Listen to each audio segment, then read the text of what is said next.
ચાલો ધોરણ 10ના બધા જ વિદ્યાર્થી ભાઈ બહેનો જનતા વિદ્યાલય જાળિયાના વર્ચ્યુઅલ ક્લાસથી નવીનભાઈ દવેને નમસ્કાર. Good morning to all of you. ધોરણ 10માં આજે આપણે અંગ્રેજી ભણવાનું છે. અંગ્રેજીની અંદર આપ સૌ જાણો છો એ મુજબ લેંગ્વેજ ફંક્શન્સ ચાલે છે, ભાષા કાર્યો ચાલે છે. વ્યાકરણનો દરેક મુદ્દો, કોઈ પણ મુદ્દો એવો નથી કે જેનું કોઈ સ્પેસિફિક ફંક્શન ન હોય. આપણે ઘણા બધા ફંક્શન્સ ધીમે ધીમે શીખ્યા છીએ. શરૂઆતમાં જે ફંક્શન શીખ્યા એમાં લોકેશન અને ત્યારબાદ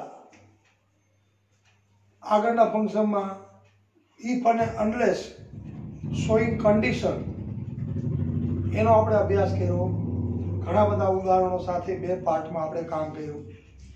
ત્યાર પછી ગઈકાલે શાળાએથી જે વિડીયો આપણે મૂક્યો એની અંદર પણ લેંગ્વેજ ફંક્શનમાં આપણે આગળ વધ્યા અને એડવર્બ ક્લોઝ ઓફ કોન્ટ્રાસ્ટ એની અંદર though, although, even though, even if, but, still, nevertheless, however એના ઉપયોગ દ્વારા 2 વિરોધાભાસી વાક્યો હોય, મતલબ 2 વાક્યોનો અર્થ વિરોધાભાસી હોય, 2 વાક્યોમાં કોન્ટ્રાસ્ટનો ભાવ હોય, એવા 2 વાક્યોને આ બધા કન્જક્શનનો ઉપયોગ કરીને કેમ જોડવા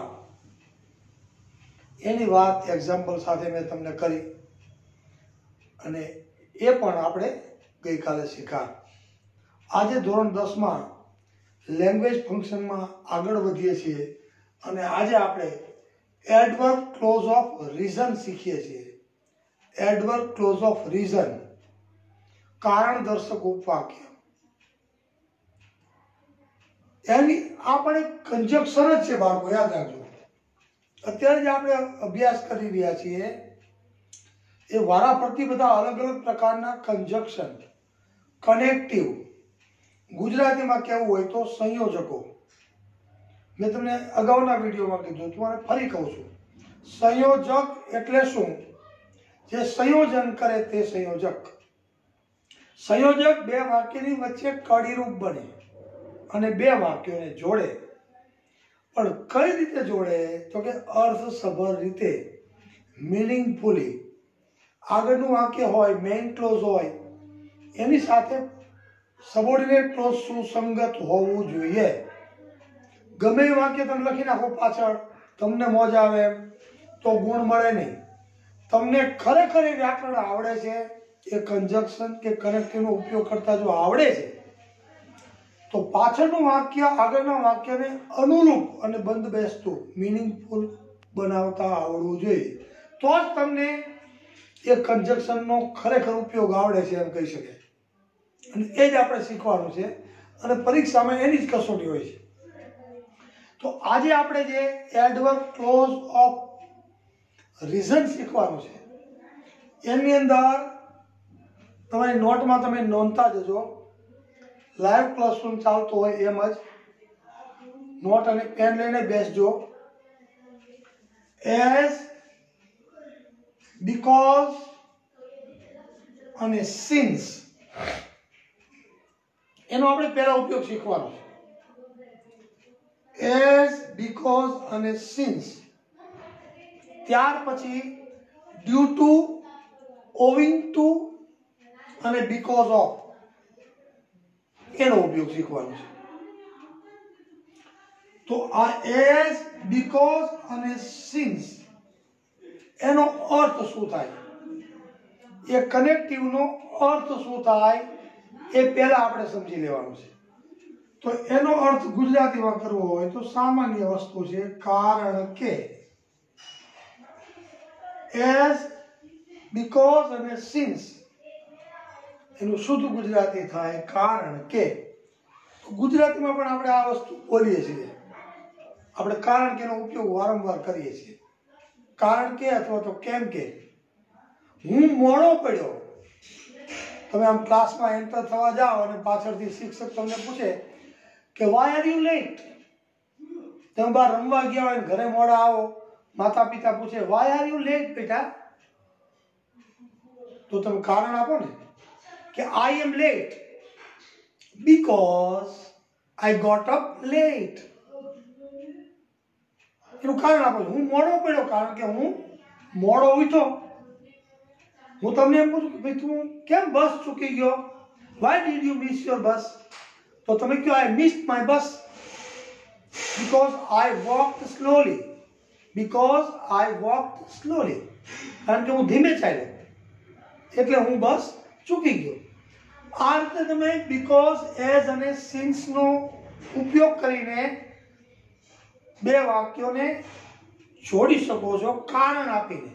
કોઈ પણ ક્રિયાનું કારણ આપવા માટે આપણે as, because અને since નો ઉપયોગ કરીએ છીએ. આ ખાસ યાદ રાખવાનું. પછી એવા અલગ અલગ પ્રકારના એક્ઝામ્પલ્સ, એના ઉદાહરણો હું તમને આપીશ એટલે તમને પાકો ખ્યાલ આવે ઠીક બીકોઝ આ રીતે વાપરવાનું છે. અને પછી પરીક્ષામાં કઈ રીતે પૂછાય અને ત્યારે તમારે જવાબ કેમ લખવાનો એની થોડી ચર્ચા કરશું ને આપણું કામ, આજના તાસનું કામ પૂર્ણ કરશું. તો પહેલા નોંધી લ્યો એઝ, બીકોઝ અને સિન્સ, એની સાથે સાથે ડ્યુ ટુ, ઓવિંગ ટુ અને બીકોઝ ઓફ. આનો શું અર્થ થાય? ડ્યુ ટુ, ઓવિંગ ટુ અને બીકોઝ ઓફ. એનો અર્થ કારણ કે નો થાય, એનો અર્થ થાય ને કારણે. ને કારણે. તો જ્યારે તમારે ડ્યુ ટુ, ઓવિંગ ટુ અને બીકોઝ ઓફ વાક્યમાં વાપરવું હોય અને વાક્ય બનાવવું હોય તો એનો એ વાક્યનો અર્થ તો આવો જ થાય. જ્યારે તમે એઝ વાપરેલું હોય ત્યારે જે વાક્ય બને એ જ રીતે તમે ડ્યુ ટુ, ઓવિંગ ટુ અને બીકોઝ ઓફ વાપરી શકો. પણ જ્યારે ડ્યુ ટુ, ઓવિંગ ટુ અને બીકોઝ ઓફ વાક્યમાં વાપરો તો બીકોઝ ઓફ પછી, ઓવિંગ ટુ પછી અને ડ્યુ ટુ પછી નાઉન આવે. કેવી રીતે નાઉન વાપરવું એ હું તમને દ્રષ્ટાંતથી સમજાવીશ. એનો અર્થ થાય છે ને કારણે. આટલું ક્લિયર બાળકો? હવે let's try to understand the point through some examples. હું તમને કેટલાક એઝ, બીકોઝ અને સિન્સના ઉદાહરણો આપું છું અને આ મુદ્દો ક્લિયર કરવાનો પ્રયત્ન કરું છું કે ભાઈ વાક્યની અંદર આને કેમ વપરાય, કેવા પ્રકારના વાક્યોની અંદર આ કન્જક્શન કે આ કનેક્ટિવનો આપણે ઉપયોગ કરી શકીએ એ તમને હું હવે બતાવું છું. જો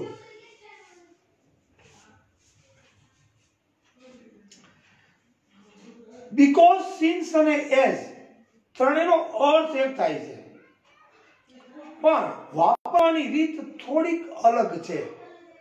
એઝ કેમ વાપરવું અને બીકોઝ કેમ વાપરવું કે સિન્સ કેમ વાપરવું, ત્રણેયનો અર્થ તો સમાન છે. બે વાક્ય હું લખું છું બોર્ડ ઉપર અને પછી હું એને જોડીને બતાવું છું. આ વાક્ય હોય I missed my train. આ પહેલું વાક્ય. I missed my train. હું મારી ટ્રેન ચૂકી ગયો. બીજું વાક્ય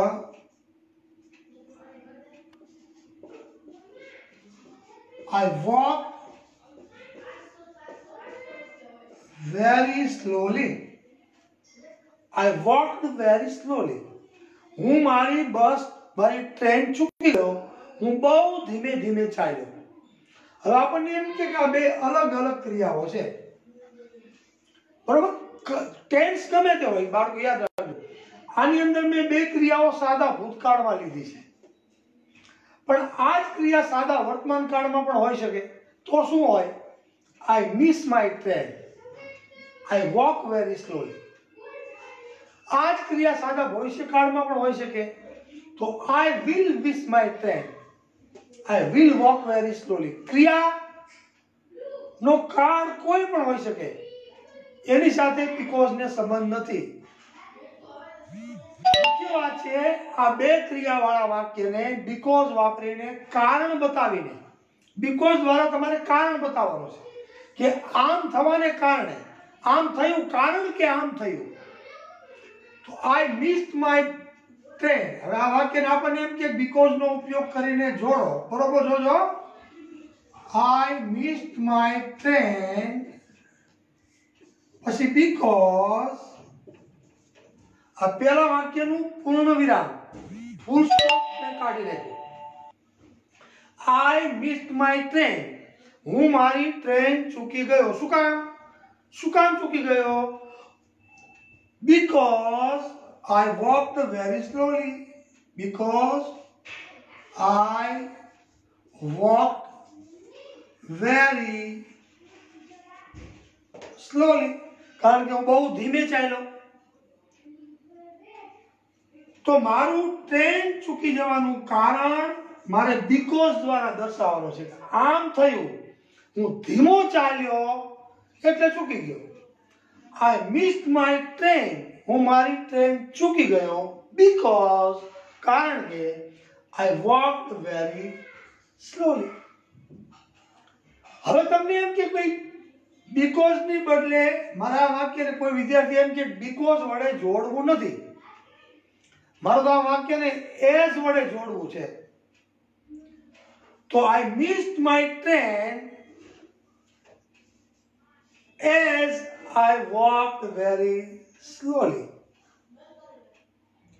એમ પણ વાક્ય બને. કોઈ વિદ્યાર્થી એમ કે મારે તો since વાપરવું છે તો એ since મૂકે. ત્રણેયનો અર્થ સરખો થાય છે. ત્રણેયનો ઉપયોગ કરીને તમે આ વાક્યને જોડી શકો. બીજી વસ્તુ, બીજું તમારું ધ્યાન દોરું કે આ વાક્યને બીજા કોઈ પ્રકારે લખી શકાય. હા, આ વાક્યને તમે આમ પણ લખી શકો. એસ થી વાક્યને શરૂ કરી શકો. S I walk slowly, semicolon કરવાનું, અલ્પવિરામ કરવાનું. એસ આઈ વોક સ્લોલી, આ મેઇન ક્લોઝ છે. તો આગળનું વાક્ય રહ્યું છે મેઇન ક્લોઝ. એસ થી વાક્ય શરૂ કરવું હોય, શરૂઆતમાં એસ નો ઉપયોગ કરવો હોય તો મેઇન ક્લોઝ છે પાછળ જાય. આ મેઇન ક્લોઝ થઈ ગયું. I walked slowly, I missed my train. આમ પણ કહેવાય. એસ ની બદલે since I walked slowly I missed my train. Because I walked slowly, I missed my train. અથવા I missed my train because I walked slowly. I missed my train as I walked slowly. કહેવાનો મતલબ આવા પ્રકારના બે વાક્યો જેમાં તમારે આગળની ક્રિયાનું કારણ દર્શાવવાનું હોય ત્યારે અંગ્રેજીમાં as, since અને because નો ઉપયોગ થાય છે. હજી આપણે એક બે દ્રષ્ટાંતો, એક બે ઉદાહરણો જોઈએ એટલે તમને વધારે મુદ્દો છે સ્પષ્ટ થઈ જાય. આવા ઘણા બધા ઉદાહરણો આપણે આપી શકીએ જેમાં આપણે કારણ આપવાનું હોય. તમે એમ કહો કે મારા પિતાજી મારી પર ખૂબ ગુસ્સે થયા, તો તમે શું કહો? My papa is very angry with me. My papa is very angry with me. મારા પપ્પા મારી ઉપર બહુ ગુસ્સે થયા છે. પેલું વાક્ય પૂરું થઈ ગયું. પછી લખું I didn't do my work in time. મેં મારું ગૃહ કાર્ય સમયસર પૂર્ણ કર્યું નહીં. My papa is very angry with me. I didn't do my work in time. હવે એમ કે આ બે વાક્યોને, બે ક્રિયાને જોડો કે ભાઈ મારા પિતાજી મારી પર ખૂબ ગુસ્સે થયા. શું કામ થયા? બાળકો યાદ રાખજો, જ્યારે વાય વડે પ્રશ્ન આવે, વાય થી જે પ્રશ્ન પૂછવામાં આવે, કોઈ પણ પ્રશ્ન વાય વડે પૂછવામાં આવે, ત્યારે તમારે એનો જવાબ બીકોઝ, સિન્સ, એઝ નો ઉપયોગ કરીને આપવાનો હોય. વાય વડે પૂછાયેલો પ્રશ્ન, વાય એટલે શા માટે, વાય વડે પૂછાયેલા પ્રશ્નોનો જવાબ બીકોઝ, સિન્સ અને એઝ નો ઉપયોગ કરીને આપવાનો હોય. આ સિમ્પલ વસ્તુ છે. તો તમે એમ કહો my papa is very angry with me, એમ તમે મને કહો કે my papa is very angry with me. હું તમને પ્રશ્ન પૂછું કે why is your papa angry with you, what is the reason? કારણ શું છે? શું કામ તમારા પિતાજી ગુસ્સે થયા છે? તો તમે મને જવાબ શું આપો? My papa is very angry with મી. આ પૂર્ણવિરામ કાઢી નાખવાનું. આ બે વાક્યોને આપણે મીનિંગફુલી જોડવા હોય તો my papa is very angry with me because I didn't do my work in time. કારણ કે મેં મારું કાર્ય સમયસર ન કર્યું, એટલા માટે મારા પિતાજી મારી પર ગુસ્સે થયા છે. આનું કારણ એ તમારે બીકોઝ દ્વારા દર્શાવવાનું હોય.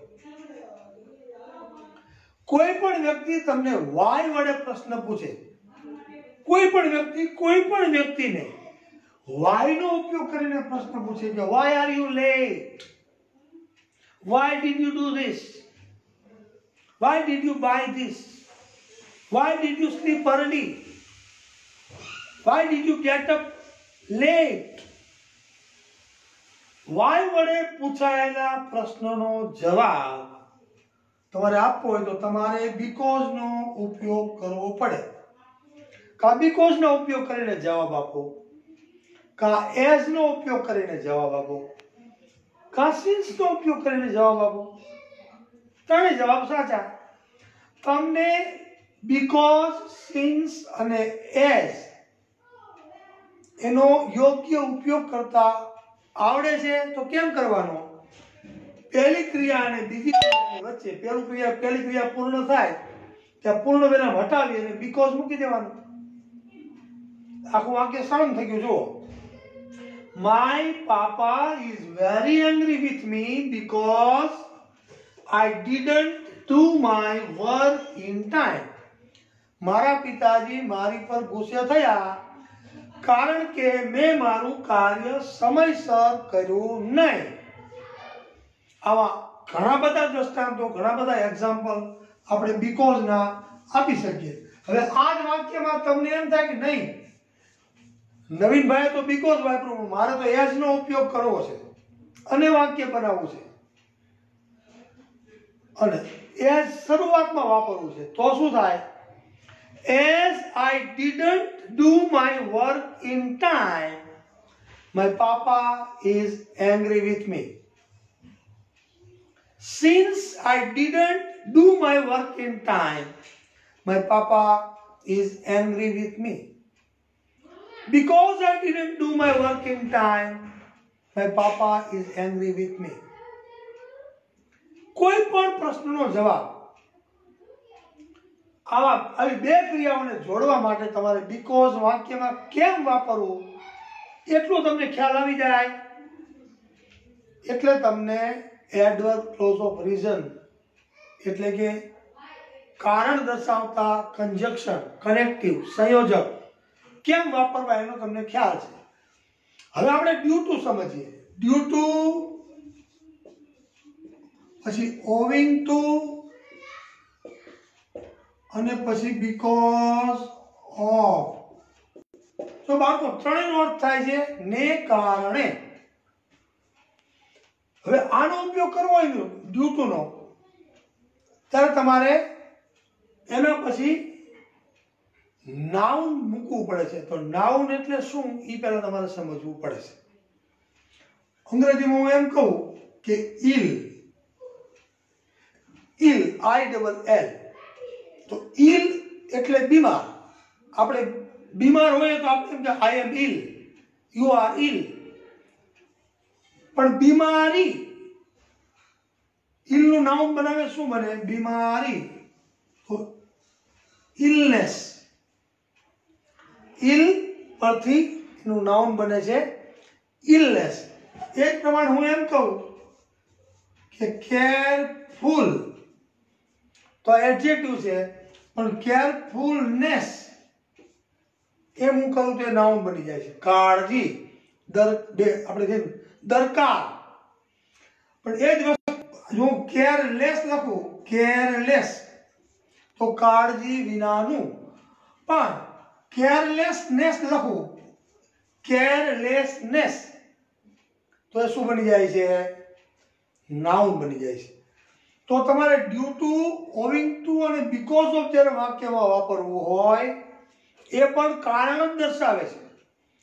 પણ નિયમ એવો છે કે તમારે ડ્યુ ટુ, ઓવિંગ ટુ અને બીકોઝ ઓફ નો ઉપયોગ કરવો હોય તો એના પછી તમારે એનું નામ અંગ્રેજીમાં જે બને છે નાઉન, કે ઇલ એટલે બીમાર અને ઇલનેસ એટલે બીમારી. કેરફુલ તો કાળજીવાળું, પણ કેરફુલનેસ, કેરલેસનેસ, વોચફુલનેસ એ તમારે વાપરવું પડે. સમજાય છે? તો કેવી રીતે વાપરવું અને વાક્ય કેવી રીતે બને આનાથી એ જુઓ. ખાલી જગ્યાના રૂપમાં કે એમ તમારે પૂછાય તો તમને ખબર હોવી જોઈએ કે આના પછી હંમેશા નાઉન મૂકવાનું. કાઉન્સમાં 3 શબ્દો આપ્યા હોય તે ધ્યાન રાખવાનું. હું એમ કહું કે I failed in the exam, હું પરીક્ષામાં નાપાસ થયો. બરોબર, ધ્યાન રાખજો. આઈ ફેલ્ડ ઇન ધ એક્ઝામ, હું પરીક્ષામાં નાપાસ થયો. શું કામ? શું કામ નાપાસ થયો? એનું મારે કારણ આપવું છે. પણ કારણ મારે એક શબ્દમાં આપવું છે, આખા વાક્યમાં નહીં.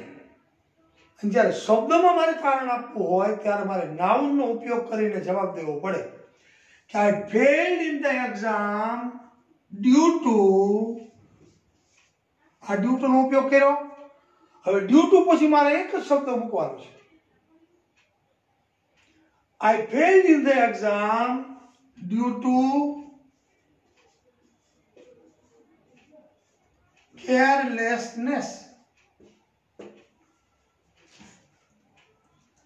હું બેકાળજીને કારણે પરીક્ષામાં નાપાસ થયો. તો ડ્યુ ટુ પછી આ નાઉન વપરાય. હું બીમારીને કારણે પરીક્ષામાં નાપાસ થયો. તો I failed in the exam due to my illness, due to my illness. Carelessness કયો તોય જવાબ સાચો, ઇલનેસ કયો તોય જવાબ સાચો. હવે પરીક્ષામાં તમને અહીંયા ખાલી જગ્યા આપી હોય, જો આના દ્વારા તમારે જ્યારે જવાબ લખવાનો હોય ને ત્યારે અહીંયા ખાલી જગ્યા હોય. બાળકો ધ્યાન રાખજો, અહીં ખાલી જગ્યાઓ આવે છે કે બાળકને નાઉનનો ખ્યાલ છે કે નહીં એ જાણવા માટે. I failed in the exam due to, પછી આમ કાઉન્સ હોય, ઇનટુ બ્રેકેટ આમ આપ્યું હોય, ઇલ અને ઇલનેસ, બે શબ્દો આપ્યા હોય, ઇલ અને ઇલનેસ. તો I failed in the exam due to ill એમ ન કહેવાય. અહીં તમારે નાઉન જ મૂકવું પડે, બીમારી. તો ઇલનેસ તમે મૂકો અહીંયા એટલે એક ગુણ મળી ગયો. ઇલનેસ, ફેરનેસ, કેરલેસનેસ, કેરફુલનેસ, વોચફુલનેસ, જે નાઉન હોય તે ટૂંકમાં. I failed in the exam due to illness, બીમારીને કારણે અથવા બેદરકારીને કારણે, તો કેરલેસનેસ. હવે તમને એમ થાય મારે અહીંયા ડ્યુ ટુ વાપરવું નથી. કોઈ વિદ્યાર્થી એમ વિચારે કે મારે ડ્યુ ટુ નો ઉપયોગ નથી કરવો, તો તારે શું વાપરવું ભાઈ? તો કે મારે ઓવિંગ ટુ નો ઉપયોગ કરવો છે. ત્રણેયનો અર્થ તો એક જ છે, ડ્યુ ટુ, ઓવિંગ ટુ અને બીકોઝ ઓફ. તો કોઈ વિદ્યાર્થી એમ કે મારે ઓવિંગ ટુ વાપરવું છે, તો ઓવિંગ ટુ વાપર. I failed in the exam owing to illness, owing to my illness, owing to my carelessness.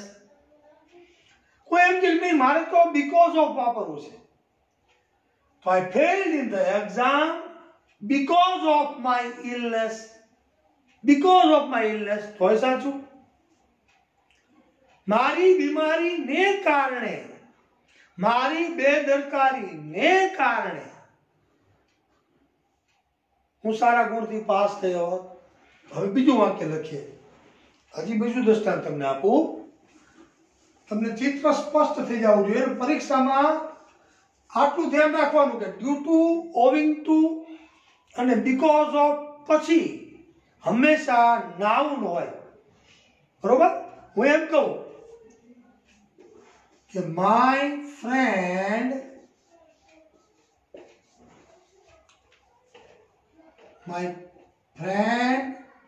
got 92% marks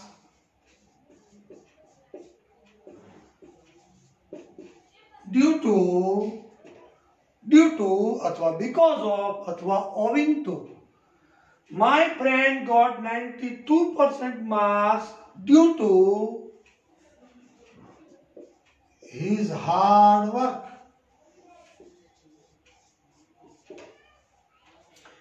hard work, એની સખત મહેનતને કારણે મારા મિત્રે 92% માર્ક મેળવ્યા. My friend got 92% marks because of his hard work. એમ કહેવાય. My friend got 92% marks owing to his hard work. હવે મારે હાર્ડ વર્ક નથી વાપરવું, એની જગ્યાએ મારે વાપરવું છે બ્રિલિયન્સ. ચાલો, બ્રિલિયન્ટ પરથી બ્રિલિયન્સ બને. બ્રિલિયન્સ એટલે તેજસ્વીતા.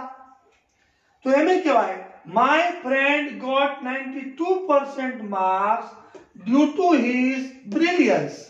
હાર્ડ વર્કની બદલે બ્રિલિયન્સ, એની તેજસ્વીતાને કારણે એણે 92% માર્ક પ્રાપ્ત કર્યા. તો આવું કોઈ પણ નાઉન પાછળ તમારે ડ્યુ ટુ પછી લેવાનું છે. પરીક્ષામાં આ જ વસ્તુ ધ્યાન રાખવાનું. હવે માનો કે બ્રિલિયન્સ છે, તો પરીક્ષામાં તમને બે શબ્દો આપ્યા હોય, બ્રિલિયન્ટ, બ્રિલિયન્ટ અને બ્રિલિયન્સ. સમજાય છે? એમ પરીક્ષામાં હાર્ડ વર્ક અને હાર્ડ વર્કિંગ એમ બે ઓપ્શન આપ્યા હોય, અને પછી એમાં due to, because of, owing to વાપરેલું હોય. તો તમારે ધ્યાન શું રાખવાનું કાઉન્સમાંથી કે મારે ડ્યુ ટુ પછી મૂકવાનું છે, એટલે મારે નાઉન વાળું રૂપ લેવાનું છે. ડેકોરેટ અને ડેકોરેશન આપ્યું હોય તો ડેકોરેશન લેવાનું. સેલિબ્રેટ અને સેલિબ્રેશન આપ્યું હોય તો સેલિબ્રેશન લેવાનું. ઇલ અને ઇલનેસ આપ્યું હોય તો ઇલનેસ લેવાનું.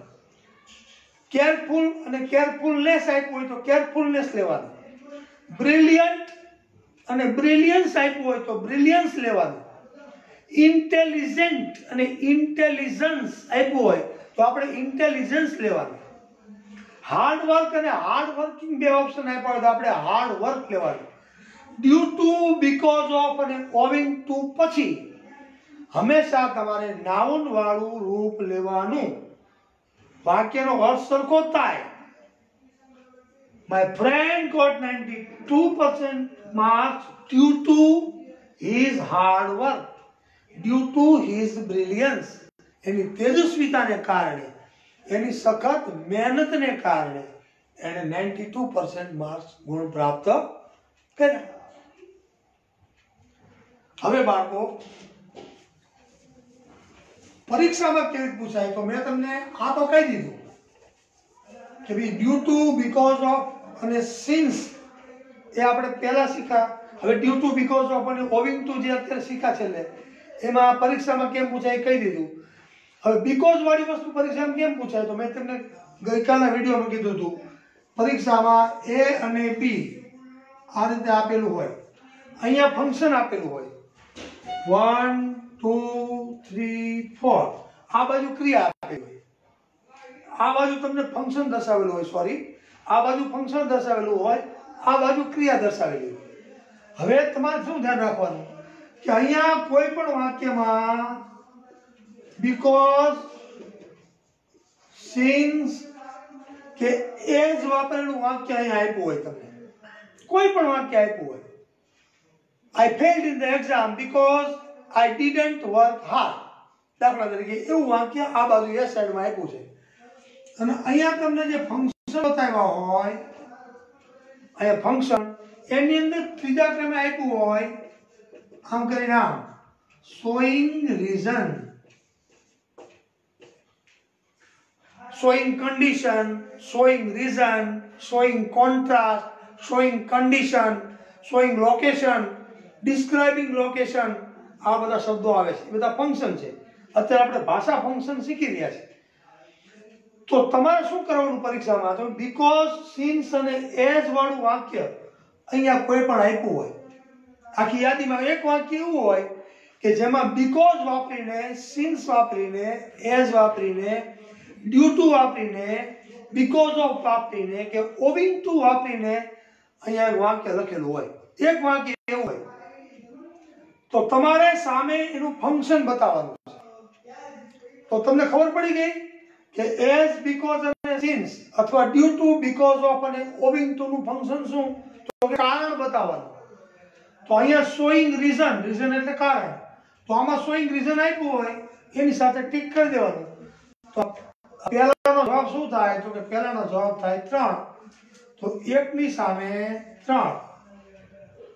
પહેલું વાક્ય છે એ કયું ફંક્શન બતાવે છે, તો કે શોઈંગ રીઝન. 1 ની સામે 3 બતાવી દેવાનું. આવડે? આવડવું જોઈએ. હવે બીજી વાત, આમ ન પૂછાય અથવા આમ પૂછાય. ચાલો પછી હું મારી વાતને વિરામ આપું છું. આમ હોય, વાક્યને અધૂરું છોડેલું હોય, વાક્યને અધૂરું આપણે લખ્યું હોય કે my papa slept early today, આમ કરીને મૂકી દીધું હોય. પરીક્ષામાં અધૂરું વાક્ય છોડી દીધું હોય. માય પાપા slept, સ્લીપ નું ભૂતકાળ, slept early today, આજે મારા પિતાજી વહેલા સૂઈ ગયા. પછી સામે તમને કૌંસમાં આપ્યું હોય showing reason, એનો મતલબ કારણ દર્શાવતું વાક્ય આમાં ઉમેરો. આના પછી બીકોઝ, સિન્સ અને એઝ મૂકીને તમારી બુદ્ધિથી મીનિંગફુલ વાક્ય ઉમેરીને વાક્યને પૂરું કરો. એ તમને આવડે છે તો તમને બીકોઝ નો ઉપયોગ કરતા આવડે છે. તો my papa slept early today, આજે મારા પિતાજી વહેલા સૂઈ ગયા. બીકોઝ, બીકોઝ મૂકીને વાય જે કારણ આપો એ આને યોગ્ય કારણ હોવું જોઈએ, ગમે તે નહીં. Papa slept early today because he was tired, because he was tired, કારણ કે થાકેલા હતા. કોઈ વિદ્યાર્થી એમ લખે કે ના મારે એવું કારણ નથી બતાવવું, my papa slept early today because he was not well, કારણ કે એની તબિયત સારી નહોતી. કોઈ વિદ્યાર્થી એમ કે મારા પિતાજીને વહેલું ઉઠવાનું હતું એટલે વહેલા સૂઈ ગયા. કોઈ વિદ્યાર્થી એમ કે મારા પિતાજી થાકેલા હતા. અલગ અલગ મારા પિતાજીને માથું દુખતું હતું because my father had headache, એને પેટમાં દુખતું હતું, એને કમરમાં દુખતું હતું, એ થાકેલા હતા, એને વાંચવું હતું. કોઈ પણ કારણ આપી શકો, એવું જરૂરી નથી કે હી વોઝ ટાયર્ડ જ જવાબ હોય. તમારી બુદ્ધિથી he was ill, he was not well, કોઈ પણ કારણ તમારી બુદ્ધિથી બતાવો, પણ સાચું વાક્ય તમે જોડી શકો બીકોઝ મૂકીને, સિન્સ મૂકીને, એઝ મૂકીને, એટલે તમને 1 ગુણ મળી જાય બાળકો. તો આને કહેવાય એડવર્બ ક્લોઝ ઓફ રીઝન.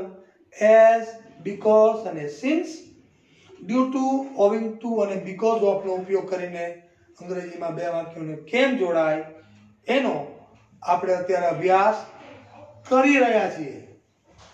તો આટલી વસ્તુનું તમે ધ્યાન રાખો એટલે તમારો માર્ક ન જાય. ઇન શોર્ટ આપણે કેવું હોય તો વાત એટલી જ છે કે તમને જે લેંગ્વેજ ફંક્શન શીખવવામાં આવે છે એ લેંગ્વેજ ફંક્શનનો પ્રોપર યુઝ કરતા આવડે છે. તો હવે તમારે શું કરવાનું? મારું કામ મેં પૂરું કરી દીધું આજનું. તમારે હવે શું કરવાનું? તો કે એઝ, બીકોઝ અને સિન્સ એનો ઉપયોગ કરીને આવા એક કરતા વધારે વાક્યો તમારી જાતે બનાવો. તમારી જાતે બીકોઝ વાપરો, બે વાક્યો લખો, બીકોઝ વાપરીને જોડો, બે વાક્યો લખો, બીકોઝ, સિન્સ, એઝ વાપરીને જોડો. અમુક વાક્યોની અંદર due to, because of, owing to વાપરીને વાક્યને જોડો. જો હમણાં ક્લાસરૂમ ચાલુ હોય, આપણે ફિઝિકલી સામસામે હોય તો હું બોર્ડ ઉપર તમને આવા ઘણા બધા વાક્યો આપું લખવા માટે, પ્રેક્ટિસ વર્ક માટે, અને તમે સામે બેઠા બેઠા એને સોલ્વ કરો ને આપણે સાથે મળીને કરીએ. પણ ઓનલાઈન તાસ ઉપર આપણે જોડાઈએ છીએ એટલે મારી પણ કેટલીક મર્યાદાઓ છે. એટલે તમને પરફેક્ટ સમજાવી દઉં, પછી ઘરેથી આનું પ્રેક્ટિસ વર્ક કરીને તમે મારા પર્સનલમાં મૂકશો. બીકોઝનો ઉપયોગ થયેલો હોય, ડ્યુ ટુ, બીકોઝ ઓફનો ઉપયોગ થયેલો હોય, એવું પ્રેક્ટિસ વર્ક. આગળનું ઇફ એન્ડ લેસનું પ્રેક્ટિસ વર્ક. પછી ત્યાર પહેલાં મેં તમને ગઈકાલના વિડીયોમાં જે વિરોધાભાસવાળા વાક્યો લખાવ્યા, ધો, ઓલ ધો, ઇવન ઇફ, એનું પ્રેક્ટિસ વર્ક કરીને તમે પર્સનલમાં મને મૂકો લખીને કે સાહેબ તમે આજે વિડીયોમાં કરાવ્યું ઓનલાઈન FB લાઈવથી, જો આ પ્રેક્ટિસ વર્ક અમે ઘરે બેસીને કર્યું છે. તો આપણું કરેલું કામ છે બાળકો ઉગે, ખરા અર્થમાં આપણને લાભ થાય. તો આજના તાસમાં અહીંયા આપણે આપણી વાત પૂર્ણ કરીએ છીએ. ફરી વખત નવા વિષય સાથે, નવી વિષય વસ્તુ સાથે આવતીકાલના તાસમાં ફરી મળીશું. ત્યાં સુધી નવીનભાઈના નમસ્કાર. જય શ્રી કૃષ્ણ બધા બાળકોને. બસ ગંભીરતાથી શીખતા રહેજો.